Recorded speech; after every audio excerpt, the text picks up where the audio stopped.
നമസ്കാരം, ഇറ്റി ടോക്സിലേക്ക് സ്വാഗതം. ഇന്നത്തെ ജനപ്രിയ നിക്ഷേപ മാർഗ്ഗങ്ങളിലൊന്നാണ് മ്യൂച്വൽ ഫണ്ടുകൾ. ദശലക്ഷക്കണക്കിന് ആളുകൾക്ക് അത് സമ്പത്ത് സൃഷ്ടിച്ച് നൽകിയിട്ടുമുണ്ട്. എന്നാൽ ഒരു വിഭാഗം നിക്ഷേപകരെ സംബന്ധിച്ച് കൈപ്പേറിയ അനുഭവമാണ്. അതെന്തുകൊണ്ടാണ്? ഓഹരി വിപണിയിലേക്കുള്ള പരോക്ഷ മാർഗ്ഗമെന്ന നിലയിലും പ്രൊഫഷണൽ ഫണ്ട് മാനേജർ കൈകാര്യം ചെയ്യുന്നു എന്നതിനാലും റിസ്ക് താരതമ്യം കുറവാണെന്നൊരു ഖ്യാതി മ്യൂച്വൽ ഫണ്ടുകൾക്കുണ്ട്. പക്ഷേ ഈ ഒരു റിസ്ക് കുറവാണെന്നൊരു tag line retail investors underestimate ചെയ്യുന്നുണ്ടോ? അങ്ങനെയെങ്കിൽ മ്യൂച്വൽ ഫണ്ടുകളിൽ തീർച്ചയായും ഒഴിവാക്കേണ്ട അബദ്ധങ്ങൾ അല്ലെങ്കിൽ തെറ്റുകൾ എന്തൊക്കെ? ഇത്തരം കാര്യങ്ങളെക്കുറിച്ച് ഇന്ന് വിശദീകരിക്കാൻ നമ്മോടൊപ്പം എത്തിച്ചേർന്നിട്ടുള്ളത് പ്രമുഖ ബ്രോക്കറേജ് സ്ഥാപനമായ ജിയോജെറ്റ് ഫിനാൻഷ്യൽ സർവീസസിൻ്റെ ഇൻവെസ്റ്റ്മെൻറ്റ് അഡ്വൈസറി നാഷണൽ ഹെഡായ ജീവൻ കുമാറാണ്. സ്വാഗതം സർ. സ്വാഗതം. അപ്പം ഇന്ന് മ്യൂച്വൽ ഫണ്ട് ഇപ്പം നമ്മൾ നോക്കുകയാണെങ്കിൽ നവംബറിലേക്ക് SIP വന്നിട്ടുള്ള ഏകദേശം 29,500 ലംസം കൂടെ ചേർക്കുമ്പോൾ ഏകദേശം 30,000 കോടിയോളം വന്നിട്ടുണ്ട്. അപ്പോൾ ജനപ്രിയമാണെന്നുള്ളത് അവിടെ അടിവരയിട്ട് കഴിഞ്ഞു. അപ്പോൾ സ്വാഭാവികമായിട്ട് ഇവിടെ ചോദിക്കേണ്ട ഒരു കാര്യം വെച്ച് കഴിഞ്ഞാൽ റീറ്റെയിൽ നിക്ഷേപത്തിൽ ഒരുപാട് പേര് വരുന്നുണ്ട്. പലരും എക്സ്പെർട്ട് ഒപ്പീനിയനൊക്കെ എടുക്കാതെ ഈ വിഷയത്തിലേക്ക് വരുന്നുണ്ട്. അപ്പോൾ ഒരു ഒഴിവാക്കേണ്ട അബദ്ധം, സ്വന്തം നിലയിൽ ഒരു തീരുമാനം എടുക്കുമ്പോൾ, ഒരു മ്യൂച്വൽ ഫണ്ട് സെലക്ട് ചെയ്യുമ്പോൾ ആ ചില അബദ്ധങ്ങൾ പറ്റുന്നത് കാരണം അവർക്കുണ്ടാകുന്ന നഷ്ടങ്ങളുടെ വ്യാപ്തി അല്ലെങ്കിൽ ഇതിൻ്റെ പ്രാധാന്യം, തീർച്ചയായിട്ടും ഇത്തരം തെറ്റുകൾ ഒഴിവാക്കേണ്ട പ്രാധാന്യത്തെക്കുറിച്ചൊന്ന് ചെറുതായിട്ടൊന്ന് വിശദീകരിക്കാം. മ്യൂച്വൽ ഫണ്ട് റിസ്ക് ഫ്രീ ആണെന്നുള്ള ഒരു അണ്ടർലൈനിങ് സ്റ്റേറ്റ്മെൻറ്റ് എത്രത്തോളം ഫാക്ച്വലി കറക്റ്റ് ആണെന്നുള്ളതിന് ആണെന്ന് നമുക്ക് പറയാൻ പറ്റില്ല. കാരണം മ്യൂച്വൽ ഫണ്ട്സിൽ റിസ്ക് ഉണ്ട്. ഏതൊരു അസറ്റ് ക്ലാസ്സിന് അതിൻ്റേതായ റിസ്ക് ഉണ്ട്. എക്സെപ്റ്റ് നമ്മൾക്ക് ഫിക്സ്ഡ് ഇൻകം തരുന്ന, ഫിക്സഡ് റിട്ടേൺ തരുന്ന ഒരു പക്ഷേ ബാങ്ക് FDയോ അല്ലെങ്കിൽ ഗവൺമെൻറ് സ്പോൺസേഡ് സ്കീമോ അതിനൊക്കെ ചിലപ്പോൾ റിസ്ക് കുറവായിരിക്കാം. പക്ഷേ മറ്റുള്ള മാർക്കറ്റ് റിലേറ്റഡ് ആയിട്ടുള്ള ഏത് ഇൻവെസ്റ്റ്മെൻറ്റ്സ് എടുത്തു കഴിഞ്ഞാലും റിസ്ക് ഉണ്ട്. അപ്പോൾ മ്യൂച്വൽ ഫണ്ടിന് അതിൻ്റേതായിട്ടുള്ള തനതായ റിസ്ക് ഉണ്ട്. പിന്നെ റിസ്ക് കുറയ്ക്കുക എന്നുള്ളതാണ്, റിസ്ക് എങ്ങനെ കുറച്ച് കൊണ്ടുവരുന്നു എന്നുള്ളതാണ് ഏറ്റവും പ്രധാനപ്പെട്ട ഒരു കാര്യം. അപ്പോൾ നേരത്തെ പിന്നീട് പറഞ്ഞ പോലെ പ്രൊഫഷണൽ മാനേജ്മെൻ്റ് ഉണ്ട്, പിന്നെ കൂടുതൽ ഡൈവേഴ്സിഫൈഡ് ആയിട്ടുള്ള ഇൻവെസ്റ്റ്മെൻറ്റ് ഓപ്പർച്യൂണിറ്റി ഉണ്ട്. ഇതൊക്കെ മ്യൂച്വൽ ഫണ്ട്സിൻ്റെ ഒരു അഡ്വാൻറ്റേജ്, പ്ലസ് പോയിൻ്റാണ്. അതേസമയത്ത് അതിൽ സ്വതസിദ്ധമായ റിസ്ക് ഉണ്ട് എന്നുള്ളതാണ് അതിൽ നമ്മൾ കാണേണ്ടത്. പക്ഷേ റിസ്ക് കവർ ചെയ്യാനുള്ള കുറേ കാര്യങ്ങളുണ്ട്.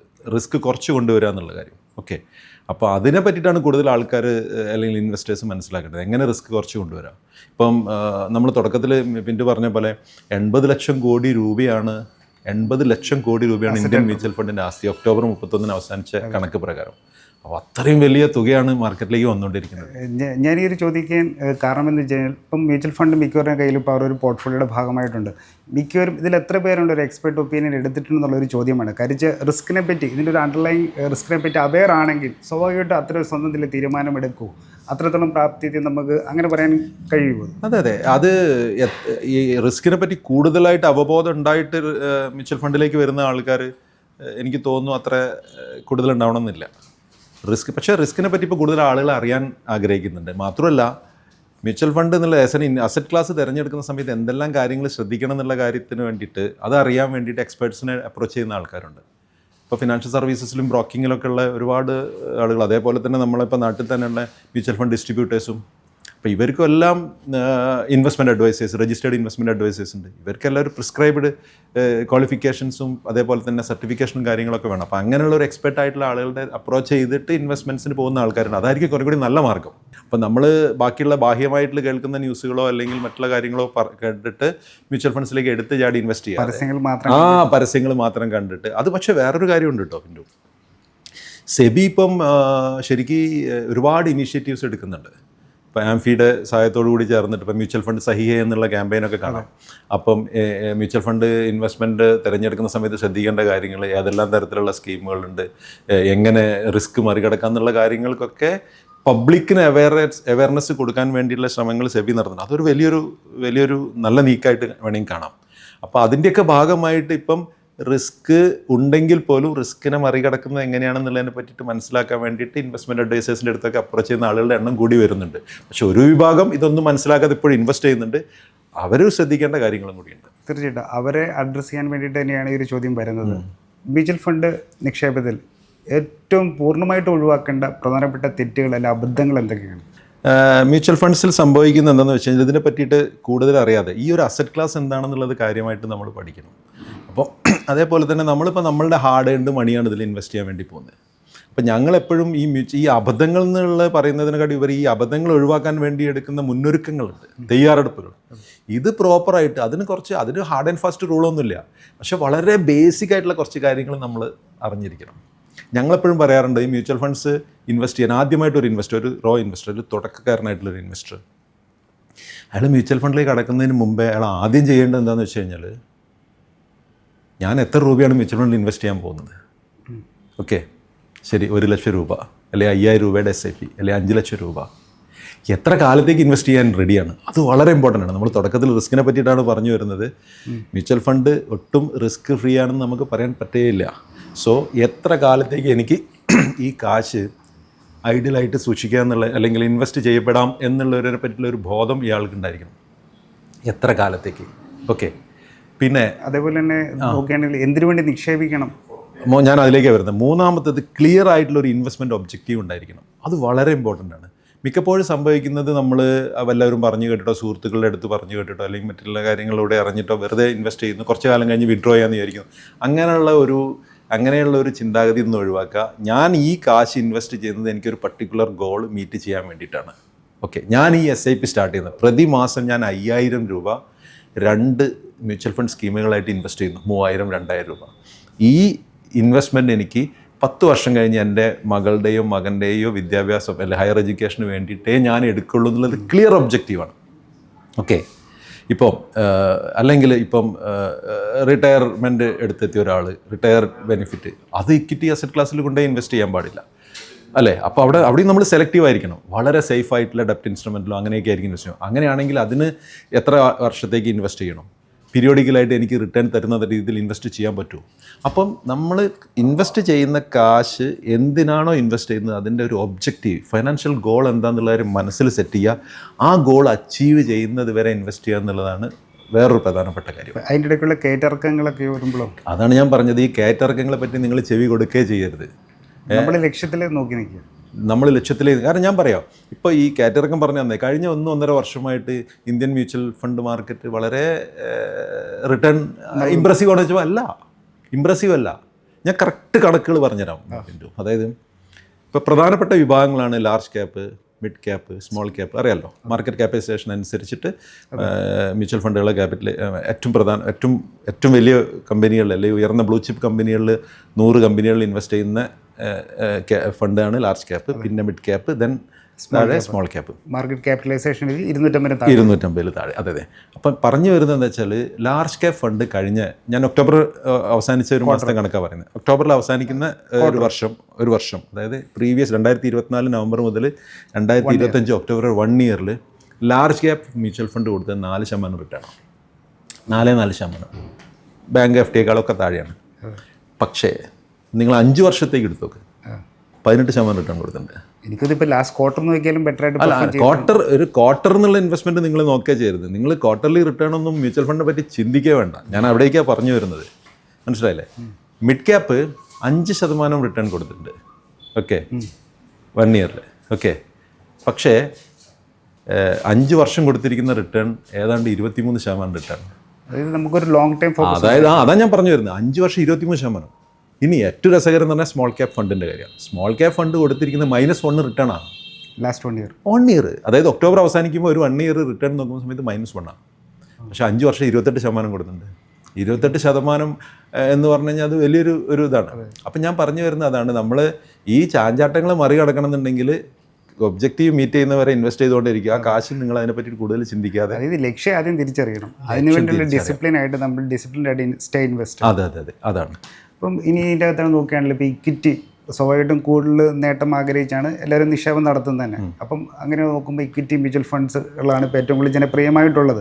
ഇക്വിറ്റി മ്യൂച്വൽ ഫണ്ടിൽ നമ്മൾ തിരഞ്ഞെടുക്കുമ്പോൾ പൂർണ്ണമായിട്ട് ഒഴിവാക്കേണ്ട അബദ്ധങ്ങളല്ല, തെറ്റുകൾ എന്തൊക്കെയാണ്? അല്ല, ഇക്വിറ്റി മ്യൂച്വൽ ഫണ്ടാണ് ഞാൻ നേരത്തെ പറഞ്ഞ പോലെ നമ്മൾ ഒരു നിശ്ചിത കാലയളവ് നമ്മൾ ഈ കാശ് തിരിച്ച് എടുക്കരുത് എന്നുള്ള ഒരു ഉദ്ദേശം തന്നെ വയ്ക്കും. ഞങ്ങളെപ്പോഴും പറയാറുണ്ട്, മിനിമം 5 വർഷത്തേക്കെങ്കിലും നമ്മൾ ആ കാശ് കാണരുത്. ഓക്കെ, അതേപോലെ തന്നെ ഇക്വിറ്റി തന്നെ SIP തുടങ്ങുകയാണെങ്കിൽ ആ ഫൈനാൻഷ്യൽ ഒബ്ജക്റ്റീവ് മീറ്റ് ചെയ്യുന്നവരെ നമ്മൾ ഇൻവെസ്റ്റ് ചെയ്തുകൊണ്ടിരിക്കുക എന്ന് പറഞ്ഞു. അപ്പോൾ ഇക്വിറ്റിയിലെ ഒരു കാര്യം എന്താണെന്ന് വെച്ച് കഴിഞ്ഞാൽ, ഇക്വിറ്റിയിൽ പലപ്പോഴും പറയും മാർക്കറ്റിൻ്റെ ടൈമിംഗ് നോക്കിയിട്ട് ഇൻവെസ്റ്റ് ചെയ്യണം. അതിലൊന്നല്ല കാര്യം, മാർക്കറ്റിൽ എത്ര ടൈമിൽ നമ്മൾ കീപ്പ് ചെയ്യുന്നു എന്നുള്ള കാര്യമാണ്. ഇപ്പം ചില സമയത്ത് ആൾക്കാർ പറയും മാർക്കറ്റ് താഴെ പോകണം, ഇപ്പോൾ ഇൻവെസ്റ്റ് ചെയ്യാൻ നല്ലതാണ്. ഓക്കെ, പക്ഷേ അതിനേക്കാൾ ഇമ്പോർട്ടൻസ് എന്താണ് അറിയാം, എത്ര ടൈമിലേക്ക് അല്ലെ എത്ര കാലയളവിലേക്ക് ഇൻവെസ്റ്റ് ചെയ്യുന്നുള്ളൂ. അപ്പോൾ സസ്റ്റൈനബിലിറ്റി എന്നുള്ളൊരു ഫാക്ടർ വളരെ ഇമ്പോർട്ടൻ്റ് ആണ്.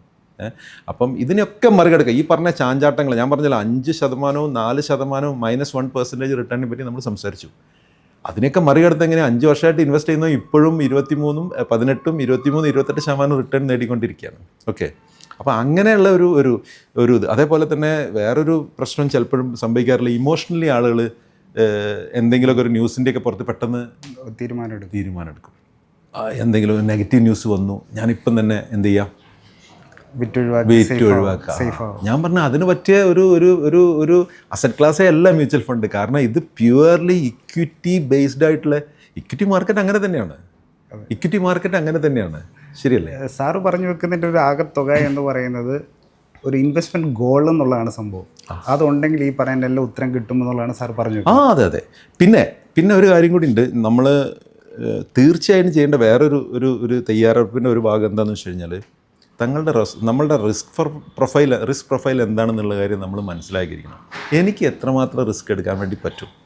ഓക്കെ, എനിക്ക് എടുക്കാവുന്ന റിസ്കിന് ഇപ്പോൾ എനിക്ക് പിന്തുവിനെ നമ്മൾ കാഴ്ചയിൽ നമ്മൾ എത്ര റിസ്ക് എടുക്കാൻ പറ്റുമെന്ന് അറിയാൻ പറ്റില്ല. നിങ്ങൾക്ക് എത്രമാത്രം റിസ്ക് എടുക്കാൻ പറ്റുന്നതിനെ പറ്റില്ല നമുക്കൊരു സ്റ്റഡി നടത്തണം.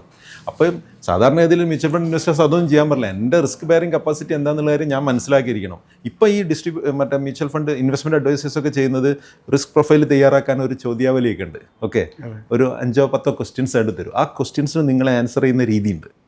അതായത് ഇപ്പം ഒരു മാർക്കറ്റ് റിലേറ്റഡ് ആയിട്ടും പിന്നെ നിങ്ങളെ ഇമോഷണലി നിങ്ങളെടുക്കുന്ന തീരുമാനങ്ങളും, ഞങ്ങൾ പറയും കപ്പാസിറ്റിക്കും വില്ലിങ്നെസ്സും. അതായത് ചില ആളുകൾക്ക് കാശ് ഇൻവെസ്റ്റ് ചെയ്യാൻ കപ്പാസിറ്റി ഉണ്ടാവും, പക്ഷേ വില്ലിങ്നെസ് ഉണ്ടാവില്ല, ധൈര്യം ഉണ്ടാവില്ല. ചിലർക്ക് വില്ലിങ്നെസ് ഉണ്ടാവും, പക്ഷേ എന്തുണ്ടാവില്ല, കപ്പാസിറ്റി ഉണ്ടാവില്ല. അപ്പോൾ ഇത് രണ്ടിനെയും ബേസ് ചെയ്തുകൊണ്ടുള്ള കുറേ ക്വസ്റ്റ്യൻസ്, ആ ക്വസ്റ്റ്യൻസിൽ നിങ്ങൾ എന്താണ് ആൻസർ തരുന്നത്, ആ ആൻസറിനെ ബേസ് ചെയ്ത് മാർക്ക് നോക്കിക്കഴിഞ്ഞാൽ അറിയാൻ പറ്റും നിങ്ങൾ ഏത് റിസ്ക്കിലാന്നുള്ള കാര്യം. പക്ഷേ അത് ശാസ്ത്രീയമായിട്ട് നമ്മൾ റിസ്ക് പ്രൊഫൈൽ കാണുന്ന ഒരു പുതിയതായിട്ട് വരുന്ന ഒരു ഇൻവെസ്റ്റർ സ്വന്തമായിട്ട് എനിക്ക് ഇത്ര കാലത്തേക്ക് എനിക്ക് റിസ്ക് എടുക്കുന്നതിന് കുഴപ്പമില്ല, ഇത്രയും കാശ് വരെ പോകാൻ ഞാൻ റെഡിയാണ്, ഈ റിസ്ക് പ്രൊഫൈൽ ചെയ്യുക എന്നുള്ളതാണ് ഏറ്റവും പ്രധാനപ്പെട്ടത്. ഇപ്പോൾ ഒരു അഗ്രസീവായിട്ടുള്ളൊരു ഇൻവെസ്റ്റർ, ഒരു 10-23 വയസ്സുള്ള ഒരു ഫോർ എക്സാമ്പിൾ നമ്മളെ ഏറ്റവും അടുത്ത് IT കമ്പനിയിലോ മറ്റോ ജോലി ചെയ്യുന്ന നല്ല വരുമാനമുള്ളതും ഫാമിലി പരമായിട്ട് വല്ല ബാധ്യതകളൊന്നും ഇല്ലാതെ, കാരണം അവർ ഫ്രീ ആയിരിക്കും മൊത്തം, അയാൾക്ക് മാക്സിമം റിസ്ക് എടുക്കാറുണ്ട്. പുള്ളിക്ക് വേണമെങ്കിൽ പുള്ളിയുടെ ഇൻവെസ്റ്റ്മെൻറ്റിൻ്റെ 80% ഇക്വിറ്റിയിൽ കൊണ്ടുപോയിടാം, കുഴപ്പമൊന്നുമില്ല. നേരെ മറിച്ച് റിട്ടയർമെൻറ്റിൻ്റെ വക്കത്തിരിക്കുന്ന ആളുകൾ നേരെ തിരിച്ചായി, മനസ്സിലായില്ല. അപ്പം റിസ്ക് പ്രൊഫൈൽ, ഇനി അതിൻ്റെ ഇടയിൽ ഒരു മോഡറേറ്റ് റിസ്ക് എടുക്കുന്ന ആൾക്കാരുണ്ട്, കുഴപ്പമില്ല, കുറച്ച് കാലത്തേക്ക് റിസ്ക്. അപ്പോൾ ഈ റിസ്ക് എടുക്കാനുള്ള കഴിവ് എത്ര ഉണ്ടെന്നുള്ളതിനെ പറ്റി സ്വന്തമായിട്ടൊരു ബോധം ഉണ്ടാക്കി വെക്കുന്നത് കൂടി ഇതിന് അതാണ്. അപ്പോൾ ഇതൊക്കെ മുന്നൊരുക്കങ്ങളാണ്. എത്ര കാലത്തേക്ക് എത്ര ഇൻവെസ്റ്റ് ചെയ്യുക, എന്താണ് ഫിനാൻഷ്യൽ ഒബ്ജക്റ്റീവ്, മിനിമം 5 വർഷത്തേക്കെങ്കിലും നമ്മൾ മുൻകൂട്ടി കാണണം, റിസ്ക് പ്രൊഫൈൽ എന്താണെന്ന് കാണണം, മാർക്കറ്റിൻ്റെ ഇറങ്ങുന്ന സമയത്തിൻ്റെ അല്ല ഇമ്പോർട്ടൻസ്, എത്ര കാലത്തേക്ക് നമ്മൾ മാർക്കറ്റിൽ നിൽക്കുന്നു എന്നുള്ള കാര്യത്തിനാണ് ഇമ്പോർട്ടൻസ് കൊടുക്കേണ്ടത്. ഈ പറഞ്ഞ കാര്യങ്ങളൊക്കെയാണ് പ്രാഥമികമായിട്ട് ഒരു ഇൻവെസ്റ്റ്മെൻറ്റ്സ്. ഇതൊക്കെ ഒന്ന് സേഫാക്കി നിർത്തി കഴിഞ്ഞാൽ എനിക്ക് ഉറപ്പാണ് പിന്നെ എന്തെങ്കിലും നമ്മൾ നേരത്തെ പറഞ്ഞ പോലെ എക്സ്പെർട്ട് അഡ്വൈസിൻ്റെ സഹായത്തോട് കൂടിയിട്ട് നല്ല സ്കീം തിരഞ്ഞെടുക്കാം, ആ സ്കീമിൽ സസ്റ്റൈനബിളായിട്ട് ഇൻവെസ്റ്റ് ചെയ്തുകൊണ്ടേ നിൽക്കുക. പക്ഷേ ഒരു സാധാരണ റീറ്റെയിൽ നിക്ഷേപത്തിന് മുന്നിലേക്ക് കൂടുതലെത്തുന്ന ഈ പറയാലും മ്യൂച്വൽ ഫണ്ട് ഹൗസുകളുടെ അഡ്വൈസർമാരോ മാർക്കറ്റിംഗ് ടീംസോ ഒക്കെ ആയിരിക്കും. അവർ പലപ്പോഴും പാസ്റ്റ് റിട്ടേൺസിനെ വെച്ചിട്ടായിരിക്കും ഇതിന് മുന്നിലോട്ട് പിച്ച് ചെയ്യുന്നത്. അപ്പം അങ്ങനെയുള്ളപ്പോൾ റീറ്റെയിൽ നിക്ഷേപൻ പാസ്റ്റ് റിട്ടേൺസ് ആണോ നോക്കേണ്ടത്? എല്ലാവരും ഈ മുന്നിലെത്തിയേക്കുന്ന ഈ ഫോളിയോ അല്ലെങ്കിൽ സ്കീം നല്ലതാണോ ഇല്ലയോ എന്ന് തിരിച്ചറിയാനുള്ള എന്തെങ്കിലും ടിപ്പുകളുണ്ടോ? പാസ്റ്റ് റിട്ടേൺസ് നോക്കിയിട്ട് മ്യൂച്വൽ ഫണ്ട് ഇൻവെസ്റ്റ് ചെയ്യുന്നത് ശരിയായ രീതിയല്ല. മിക്കപ്പോഴും സംഭവിക്കുന്നത് എന്താണ്, 1 വർഷമായി 5 വർഷമായി 10 വർഷമായിട്ട് കിട്ടുന്ന റിട്ടേൺ. കാരണം ഈ ഒരു സ്കീമിൻ്റെ അവർ ഒരു സ്കീമിൽ പല മാറ്റങ്ങളും സംഭവിച്ചുകൊണ്ടിരിക്കും, നമ്മൾ അറിയണം അതൊക്കെ. ഇപ്പം ഫണ്ട് മാനേജറാണ് ഇതിലെ സ്റ്റാർ. ആക്ച്വലി ഫണ്ട് മാനേജറുടെ ഒരു സ്കില്ലാണ് ഓരോ മ്യൂച്വൽ ഫണ്ടും എന്താ പറയുക പിന്നെ പെർഫോമൻസ് ഉണ്ടാകുന്നത്. ഓക്കെ, നമ്മളറിയില്ല ആ ഫണ്ട് മാനേജർ മാറി ഉണ്ടാവും ചിലപ്പോൾ. നമ്മൾ സാധാരണഗതിയിൽ സ്വകാര്യ സ്ഥാപനങ്ങളൊക്കെ നടക്കുന്ന മാതിരി തന്നെ ഒരു കമ്പനി വിട്ട് വേറെ കമ്പനിയിലേക്ക് പോകുന്ന ആളുകളുണ്ട്. അതേപോലെ തന്നെ ഏറ്റവും പ്രൊഫഷണൽ ആയിട്ടുള്ള ആളുകളൊക്കെ ആയിരിക്കും അവർക്ക്. പക്ഷേ ഇവർ പല കാരണങ്ങളാൽ ചിലപ്പോൾ ഒരു മ്യൂച്വൽ ഫണ്ട് സ്ഥാപനത്തിൽ നിന്ന് മറ്റേ മ്യൂച്വൽ ഫണ്ട് സ്ഥാപനത്തിലേക്ക് പോകുന്നുണ്ട്. അപ്പം അതറിഞ്ഞിരിക്കണം. അപ്പോൾ ആ മുമ്പുണ്ടായിരുന്ന ഫണ്ട് മാനേജറുടെ കാലത്തുള്ള പെർഫോമൻസ് ആയിരിക്കൊള്ളണം എന്നില്ല പുതിയതായിട്ട് വരുന്ന ഫണ്ട് മാനേജർ. ഒരു പക്ഷേ അയാളെ കട്ടിമെടുക്കാനായിരിക്കും ഇയാൾ. ഓക്കെ, അപ്പോൾ പാസ്റ്റ് പെർഫോമൻസ് മാത്രം ബേസ് ചെയ്തുകൊണ്ട് എടുക്കരുത്, വേറെ കുറേ കാര്യങ്ങളും കൂടി നമ്മൾ നോക്കണം. അതുപോലെ തന്നെ ഒരു ന്യൂ ഫണ്ട് ഓഫർ വരുമ്പോൾ ഇതേപോലത്തെ ഒരു പുഷ് ഈ മാർക്കറ്റിംഗ് അല്ലെങ്കിൽ ഇതുപോലത്തെ പരസ്യങ്ങളുടെ ഭാഗത്തുനിന്നുണ്ടാകും. ഈ ന്യൂ ഫണ്ട് ഓഫറുകളെ സംബന്ധിച്ച് നിക്ഷേപർ ശ്രദ്ധിക്കേണ്ടത്, ന്യൂ ഫണ്ട് ഓഫർ ശരിക്കും നമ്മൾ അറിയാത്തൊരു പുതിയ സ്കീം നമ്മളെ മുന്നിലേക്ക് വരികയാണ് അല്ലേ. ന്യൂ ഫണ്ട് ഓഫർ തിരഞ്ഞെടുക്കുമ്പോൾ വളരെയധികം ശ്രദ്ധിക്കണം. അത് ശരിക്കും നമ്മൾ ഫണ്ട് ഹൗസ് ഏതാണെന്നുള്ള മനസ്സിലാക്കണം. വളരെ റെപ്യൂട്ടഡ് ആയിട്ടുള്ള അസറ്റ് മാനേജ്മെൻറ്റ് കമ്പനിയാണോ ഈ ഫണ്ട് ഇറക്കുന്നത്, ഈ ഫണ്ട് മാനേജ് ചെയ്യാൻ പോകുന്ന ഫണ്ട് മാനേജർ ആരാണ്, ഇൻഡസ്ട്രിയിലെ ഒരു പ്രധാനപ്പെട്ട ഒരുപാട് ഫണ്ട് മാനേജേഴ്സ് ഉണ്ട്. ഇൻഡസ്ട്രിയിൽ ഏറ്റവും വെറ്ററൻസ് എന്ന് പറയാൻ പറ്റുന്ന തരത്തിൽ ഒരുപാട് ഫണ്ട് മാനേജേഴ്സ് ഉണ്ട്. ഈ ഫണ്ട് മാനേജേഴ്സിനെ ഒരു ലിസ്റ്റ് ഉണ്ടാക്കി വെക്കുന്നത് കൂടി നല്ലതാണെന്ന് വിശ്വസിക്കുന്ന ആളാണ് ഞാൻ. മനസ്സിലായോ? ഇപ്പം നമ്മളിപ്പോൾ ഇപ്പം സിനിമയിലെ ഏറ്റവും പ്രധാനപ്പെട്ട താരങ്ങൾ നമുക്കറിയുന്ന പോലെ തന്നെ മ്യൂച്വൽ ഫണ്ട് ഇൻഡസ്ട്രിയിലെ മിടുക്കരായിട്ടുള്ള ഫണ്ട് മാനേജേഴ്സിനെ അറിയുന്നുണ്ടെങ്കിൽ ഈ ഫണ്ട് മാനേജേഴ്സിന് അവർക്ക് കാരണം സ്കില്ലുണ്ട്, അതുകൊണ്ടാണ് അവരെ ഫണ്ട് പെർഫോം ചെയ്തത്. അപ്പം NFO വരുന്ന സമയത്ത് ഫണ്ട് ഹൗസിനെ പറ്റിയിട്ടും മ്യൂച്വൽ ഫണ്ട്, പിന്നെ ഇതിൻ്റെ ഒരു റിസ്കോമീറ്റർ, ഇതിൻ്റെ റിസ്ക് എത്രയാണെന്നുള്ള കാര്യം കൂടി നമ്മൾ അറിഞ്ഞിരിക്കണം. ഇവരെന്താണ് ഇവരുടെ ഇൻവെസ്റ്റ്മെൻറ്റ് സ്ട്രാറ്റജി, ഇതെല്ലാം നമ്മൾ നോക്കിയിട്ട് വേണം തിരഞ്ഞെടുക്കാൻ. അങ്ങനെയൊക്കെ ഒരു അനലിറ്റിക്കൽ കപ്പാസിറ്റി ഇല്ല എങ്കിൽ നിങ്ങൾക്ക് ഏറ്റവും നല്ലത് ഓൺഗോയിങ് ഫണ്ട്സിൽ നന്നായി പെർഫോം ചെയ്യുന്ന ഫണ്ടുകളുണ്ട്. NFO തന്നെ ലാഭം എടുക്കണം എന്നുള്ളത് നമുക്ക് ഇല്ലല്ലോ. അപ്പോൾ NFO തിരഞ്ഞെടുക്കുന്ന സമയത്ത് പ്രാഥമികമായിട്ട് ചെയ്യേണ്ട ഇത്തരം കാര്യങ്ങളൊക്കെ ഒന്ന് അനലൈസ് ചെയ്യണം. വെറും നമ്മളുടെ മാർക്കറ്റിംഗ് ആളുകളോ അല്ലെങ്കിൽ നമ്മളിത് വിൽക്കുന്ന ആളുകളോ പറയുന്നത് കൊണ്ട് മാത്രം ചെയ്യാൻ പറ്റില്ല. ഏത് സെഗ്മെൻറ്റിലേക്കാണോ പോകുന്നത്, ഇതിൻ്റെ അസറ്റ് അലൊക്കേഷൻ എങ്ങനെയൊക്കെയാണ് വരുന്നത്, എൻ്റെ റിസ്ക് പ്രൊഫൈലിനനുസരിച്ച ഒരു ഫണ്ടാണോ ഈ ഫണ്ട് എന്നുള്ള കാര്യം, അതാണ് വളരെ ഇമ്പോർട്ടൻറ്റ്. മനസ്സിലായല്ലോ? അപ്പോൾ അങ്ങനെയുള്ള കാര്യങ്ങളൊക്കെ നോക്കണം. അപ്പോൾ NFO തിരഞ്ഞെടുക്കുമ്പോൾ നമ്മളൊന്ന് ശ്രദ്ധിക്കണം. പാരലലി നമുക്ക് ഓൺഗോയിങ് ഫണ്ടുകൾ നല്ലതുണ്ട്, വേണമെങ്കിൽ അതിലേക്ക്. ഇപ്പം ഈ രണ്ട് സൂചിപ്പിച്ച ഘടകങ്ങളെ പോലെ തന്നെ നോക്കുകയാണെങ്കിൽ വേറൊരു ഫോമോ സൃഷ്ടിക്കുന്നത്, ഫിയർ ഓഫ് മിസ്സിംഗ് ഔട്ട് സൃഷ്ടിക്കുന്നതാണ്. ചില സെക്ടറുകൾ, ചില തീമിനെയൊക്കെ സംബന്ധിച്ച് ചില സമയത്ത് ഒരു ഹൈപ്പുകൾ, അങ്ങനെയൊക്കെ ഉള്ളതിൻ്റെ പുറകെ പോകേണ്ട കാര്യമുണ്ടോ? ഇല്ല, ഈ സെക്ടറൽ ഫണ്ട് ഒരു പരിധി വരെയൊക്കെ ഓക്കെ. പക്ഷേ ഒരു സെക്ടറിൽ മാത്രം നമ്മൾ പോയി കഴിഞ്ഞാൽ, ഇപ്പോൾ ഒരു കാലത്ത് IT-യുടെ ഒരു ഓർക്കുന്നുണ്ടല്ലോ, IT ഇപ്പോൾ AI ഇൻഫ്രാസ്ട്രക്ചർ എല്ലാ കാലത്തും ഇപ്പോൾ ഫാർമ. ഞാൻ പറഞ്ഞ സെക്ടറൽ ഫണ്ട് നല്ലതാണ്, പക്ഷേ നമ്മൾ ആകെയുള്ള ഫണ്ടിൻ്റെ നമ്മൾ ഇൻവെസ്റ്റ് ചെയ്യാൻ പോകുന്നതിൻ്റെ ഭീമമായ തുക എടുത്തിട്ട് ഒരു സെക്ടറിൽ ഇൻവെസ്റ്റ് ചെയ്യുന്നത് മണ്ടത്തരാണ്. ശരിയല്ല? അപ്പം അവിടെ നിക്ഷേപകർ എന്താ ചെയ്യേണ്ടത്? അല്ലല്ല, അപ്പം ഞാൻ പറഞ്ഞതെന്ന് വെച്ചാൽ നമ്മൾക്ക് ഡൈവേഴ്സിഫൈഡ് ഇക്വിറ്റി ഫണ്ടുകളാണെങ്കിൽ എല്ലാ സെക്ടറിനെയും ഇത് ചെയ്യും. നിങ്ങളിപ്പം ഏതൊരു മ്യൂച്വൽ ഫണ്ടിൻ്റെയും ടോപ്പ് 10 ഹോൾഡിംഗ് എടുത്തു കഴിഞ്ഞാൽ പ്രധാനപ്പെട്ട സെക്ടറിൽ റെപ്രസെൻ്റ് ചെയ്യുന്ന കമ്പനികളായിരിക്കും അതൊക്കെ ഉണ്ടാവുക.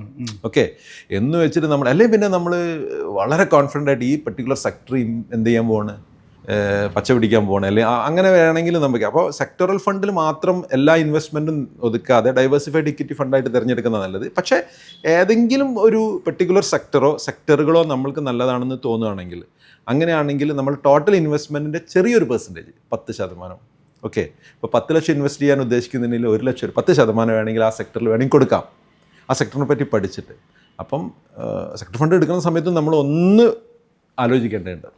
ഏറ്റവും അവസാന ഘട്ടത്തിൽ ചോദിക്കുകയാണെങ്കിൽ SIP ആണ് ഇപ്പോഴത്തെ ഏറ്റവും ജനപ്രിയ നിക്ഷേപ ശൈലി. അതെ, SIP-യിൽ ശ്രദ്ധിക്കേണ്ട കാര്യങ്ങൾ എന്തൊക്കെയാണ്? SIP ശരിക്ക് ഞാൻ പറഞ്ഞല്ലോ, ഏത് തരം ഇൻവെസ്റ്റേഴ്സിനും, ഏത് പ്രായത്തിലുള്ള ഇൻവെസ്റ്റേഴ്സിനും ഏറ്റവും അനുയോജ്യമായ കാര്യം എന്താണെന്ന് വെച്ച് കഴിഞ്ഞാൽ 2-3 കാര്യങ്ങളുണ്ടായില്ല. ഒന്ന് എന്താണെന്ന് വെച്ച് കഴിഞ്ഞാൽ നമ്മളൊരു പീരിയോഡിക്കൽ ഇൻവെസ്റ്റ്മെൻ്റ് ആണ് നടത്തുന്നത്, അല്ലേ? നമ്മൾ റെഗുലറായിട്ട് ഇൻവെസ്റ്റ് ചെയ്തുകൊണ്ടിരിക്കുകയാണ്. ചെറിയ തുകകൾ, ഇപ്പോൾ നമ്മൾക്ക് ഒരു ഇൻവെസ്റ്ററെ സംബന്ധിച്ചിടത്തോളം അയാൾക്ക് എത്രത്തോളം ഡിസ്പോസിബിൾ ഇൻകം ഉണ്ടെന്നുള്ളത് നോക്കി അതിനെ ബേസ് ചെയ്തിട്ടാണ് ഇപ്പോഴത്തെ ഈ അടുത്തായിട്ട് നമ്മൾ ശ്രദ്ധിച്ചു കഴിഞ്ഞാൽ, എസ്പെഷ്യലി സാലറീഡ് ആയിട്ടുള്ള ആൾക്കാരൊക്കെ അവർക്ക് അവരുടെ സാലറിയിൽ നിന്നും ചിലവ് കഴിച്ച് ബാക്കി വരുന്ന മിച്ചം പിടിക്കാവുന്ന തുകയ്ക്കാണ് നമ്മൾ ഡിസ്പോസിബിൾ ഇൻകം എന്ന് പറയുക. ആ ഡിസ്പോസിബിൾ ഇൻകം വെച്ചിട്ട് ഒരു 5 വർഷത്തേക്ക് 10 വർഷത്തേക്ക് 15 വർഷത്തേക്ക് കാണുന്ന ഇൻവെസ്റ്റ്മെൻറ്റ് ഒബ്ജക്റ്റീവ് മീറ്റ് ചെയ്യാൻ വേണ്ടിയിട്ടാണ് നമ്മൾ ഇൻവെസ്റ്റ് ചെയ്യുന്നത്, SIP-യിൽ ഇൻവെസ്റ്റ് ചെയ്യുന്നത്.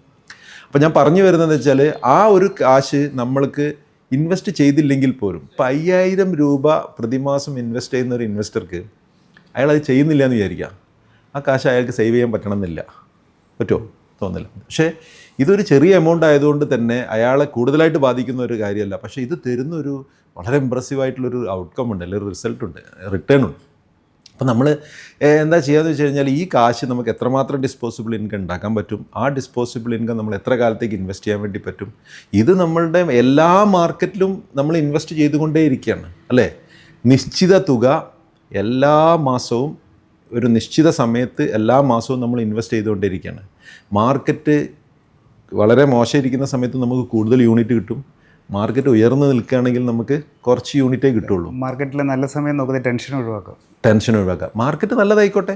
ഈ മാർക്കറ്റ് താഴെ വരുന്ന സമയത്ത് SIP ഇൻവെസ്റ്റർ ടെൻഷൻ അടിക്കേണ്ട കാര്യമേ ഇല്ല. കാര്യം എന്താണെന്നറിയോ? കൂടുതൽ യൂണിറ്റ് കിട്ടും.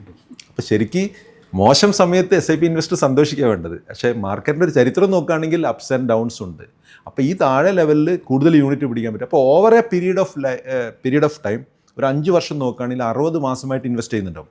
ഈ 60 മാസത്തിനിടയ്ക്ക് മാർക്കറ്റിൽ മുഴുവൻ വേവ്സ് ആയിരിക്കും. അപ്പോൾ എപ്പോഴൊക്കെ മാർക്കറ്റ് താഴെ പോയിട്ടുണ്ടോ അപ്പോഴൊക്കെ കൂടുതൽ കൂടുതൽ യൂണിറ്റ് ഉണ്ടാവും, എപ്പോഴൊക്കെ മാർക്കറ്റ് ഉയർത്തി പോയിട്ടുണ്ടോ അപ്പോഴൊക്കെ കുറഞ്ഞ യൂണിറ്റേ കിട്ടിയിട്ടുണ്ടാവുള്ളൂ. പക്ഷേ over A period of time നമ്മൾ നോക്കുന്ന സമയത്ത് നമ്മൾ ആവറേജ് കോസ്റ്റ് ഓഫ് ഇൻവെസ്റ്റ്മെൻറ്റ് കുറവായിരിക്കും. ഒരു കാര്യം, നമ്മളൊരു റിലേറ്റീവ്ലി നല്ല മാർക്കറ്റിൽ നിന്ന് എക്സിറ്റ് ചെയ്ത് കഴിഞ്ഞാൽ ബെസ്റ്റ് ആയിരിക്കും. അപ്പോൾ ഇത് നമ്മൾ ആ ഒരു പോളിസി നമ്മൾ വിടാതെ നിർത്താം. നേരത്തെ പറഞ്ഞ പോലെ ഇമോഷണൽ കാരണം കൊണ്ട് SIP നിർത്താതിരിക്കുക, ഒരിക്കലും നിർത്തരുത്. മാർക്കറ്റ് മോശമാവുന്ന സമയത്ത് SIP നമ്മൾക്ക് കൂടുതൽ ഗുണമാണ് തരുന്നത്. റീറ്റെയിൽ നിക്ഷേപകരെ സംബന്ധിച്ച് SIP ശൈലിയായിരിക്കും. തീർച്ചയായിട്ടും. ഇപ്പോഴത്തെ SIPയുടെയൊക്കെ ഒരു വർധന ഇപ്പം നവംബറിൽ നോക്കുകയാണെങ്കിൽ 29,495 കോടിയാണ്. അതെ. അപ്പം റീറ്റെയിൽ നിക്ഷേപകർക്ക് ഡിസിപ്ലിൻ ആകുന്നത് അതിൽ നിന്ന് വായിച്ചെടുക്കാവോ? തീർച്ചയായിട്ടും. ഞങ്ങൾക്കൊക്കെ അവസരം കിട്ടുന്ന സമയത്തൊക്കെ SIP പെട്ടെന്ന് നിർത്തരുത്, SIP ആ ഇൻവെസ്റ്റ്മെൻറ്റ് ഒബ്ജക്റ്റീവ് മീറ്റ് ചെയ്യുന്നവരെ എടുക്കുക എന്നുള്ളതിനെ പറ്റി ഒരുപാട് ക്യാമ്പയിനും കാര്യങ്ങളൊക്കെ ഇപ്പം ഞങ്ങൾ സ്ഥിരമായിട്ട് ചെയ്യാറുണ്ട്. പക്ഷേ ഇപ്പം SIP സ്റ്റോപ്പേജിൻ്റെ ഒരു റേഷ്യോ കുറഞ്ഞിട്ടുണ്ട്. കാരണം ഇപ്പോൾ കഴിഞ്ഞ ഒരു 1.5 വർഷമായിട്ട് മാർക്കറ്റ് മോശമായതുകൊണ്ട് വലിയ റിട്ടേൺ കിട്ടാത്തതുകൊണ്ട് തന്നെ ആളുകൾ അവിടെ വെക്കുന്നുണ്ട്. അപ്പോൾ ഇത് മാർക്കറ്റ് നിർത്തി പോകുന്ന ആളുകൾക്ക് ശരിക്കും ചെയ്യുന്നത് അബദ്ധമാണ്, അത് നഷ്ടം തന്നെയാണ് ശരിക്കും. എന്നിട്ട് ഇവർ പറയുന്നത് എന്താണ്, അയ്യോ SIPയിൽ ഇൻവെസ്റ്റ് ചെയ്തു അല്ലെങ്കിൽ മ്യൂച്വൽ ഫണ്ട് ഇൻവെസ്റ്റ് ചെയ്ത് താഴെ പോയി. തെറ്റാണ്. അതുകൊണ്ടാണ് ഞാൻ നമ്മളെ ഈ സംഭാഷണത്തിൻ്റെ തുടക്കത്തിലേ പറഞ്ഞത് 5 വർഷം കൊടുത്ത റിട്ടേൺ കമ്പാരിസൺ ഇല്ലാത്ത റിട്ടേൺ ആണ്. അപ്പോൾ അത് മാക്സിമം യൂട്ടിലൈസ് ചെയ്യുക എന്നുള്ളതാണ് ഒരു ഇൻവെസ്റ്റർ ശ്രദ്ധിക്കട്ടെ. എന്ന് വെച്ചിട്ട് നമ്മൾ എല്ലാ കാശും ഇക്വിറ്റി മാർക്കറ്റിലെ മ്യൂച്വൽ ഫണ്ടിലോ കൊണ്ടുപോയിടുന്നുള്ള ഒരു കാര്യമേ അല്ല ഞാൻ പറഞ്ഞു വരുന്നത്. നമ്മളുടെ ആകെ നിക്ഷേപത്തിൻ്റെ ഒരു നിശ്ചിത തുക നമ്മളെ റിസ്ക് എടുക്കാനുള്ള കപ്പാസിറ്റി അനുസരിച്ച് ഇക്വിറ്റിയിലേക്ക് മാറ്റുന്നതാണ് ഏറ്റവും നല്ല തീരുമാനം. അങ്ങനെയാണ് ഞാൻ പറഞ്ഞത്. ഏറ്റവും അവസാനത്തെ ചോദ്യം, 2026 മ്യൂച്വൽ ഫണ്ട് നിക്ഷേപകർക്ക് മികച്ചതാവും? അത് തീർച്ചയായിട്ടും മാർക്കറ്റുമായിട്ട് ബന്ധപ്പെട്ടുള്ള ഘടകങ്ങളും കൂടി അനലൈസ് ചെയ്തിട്ട് പിന്നീട് പറയാൻ പറ്റുള്ളൂ.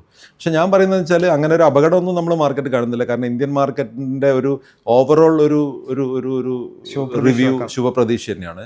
പിന്നെ ചില ജിയോ പൊളിറ്റിക്കൽ ഗ്ലോബലി നടക്കുന്ന പ്രശ്നങ്ങളും ഇപ്പോൾ US ഒക്കെ ആയിട്ടുള്ള വ്യാപാര കരാർ അങ്ങനെയൊക്കെയുള്ള പ്രശ്നങ്ങൾ കൊണ്ട് തീരാൻ പോകാന്നൊക്കെ പറയുന്നു. അതെ. അത് അങ്ങനെയൊക്കെ ആയതുകൊണ്ട് ചിലപ്പോൾ ഒരു സ്റ്റാഗ്നേഷൻ, ഒരു അൺസർട്ടനിറ്റി ചെറുതായിട്ട് കാണുന്നതിലും കൂടി ട്രേഡിലൊക്കെ നടക്കുവാണെങ്കിൽ ഗുണകരമാകും തോന്നുന്നു. പിന്നെന്താ, മുന്നോട്ട് നമ്മൾ for the time being Indian market ഇനിയും നമ്മൾ വളരെ പോസിറ്റീവായിട്ട് കാണുന്നില്ല. പ്രത്യേകിച്ച് ഞാൻ പറഞ്ഞല്ലോ, ഇന്ത്യൻ്റെ ഒരു എക്കണോമി എന്ന് പറഞ്ഞു കഴിഞ്ഞാൽ ശരിക്കും ഒരു ടേക്ക് ഓഫ് പാതയിലാണ്. ആ സമയത്ത് മാർക്കറ്റിൽ ഉണ്ടാകുക അത് വളരെ ഇമ്പോർട്ടൻ്റാണ്. വൺസ് ഒരു ലെവൽ റീച്ച് ചെയ്ത് കഴിഞ്ഞാൽ പിന്നെ അവിടെ നിന്ന് അങ്ങ് വളർച്ചയും കാര്യങ്ങളുണ്ടല്ലോ. അപ്പോൾ ആ സമയത്ത് മാക്സിമം ക്യാപിറ്റലൈസ് ചെയ്യാൻ അവസരങ്ങളുണ്ടെന്ന് തന്നെയാണ്. തീർച്ചയായിട്ടും. മ്യൂച്വൽ ഫണ്ട് ശ്രദ്ധിക്കേണ്ട പ്രധാനപ്പെട്ട ഘടകങ്ങളെക്കുറിച്ചാണ് ജീവൻകുമാർ സാർ നമ്മളോട് പങ്കുവച്ചത്. ഇതിൽ ഇൻവെസ്റ്റ്മെൻറ്റ് ഗോൾ തിരിച്ചറിയുക, സ്റ്റേ ഇൻവെസ്റ്റഡ്, ഈ 2 ഘടകങ്ങളാണ് അദ്ദേഹം പറഞ്ഞു വെച്ചിട്ട് ഒരു ആകത്തുക. അപ്പോൾ മറ്റൊരു വിഷയമായി വീണ്ടും കണ്ടുപിട്ടാൽ നന്ദി, നമസ്കാരം.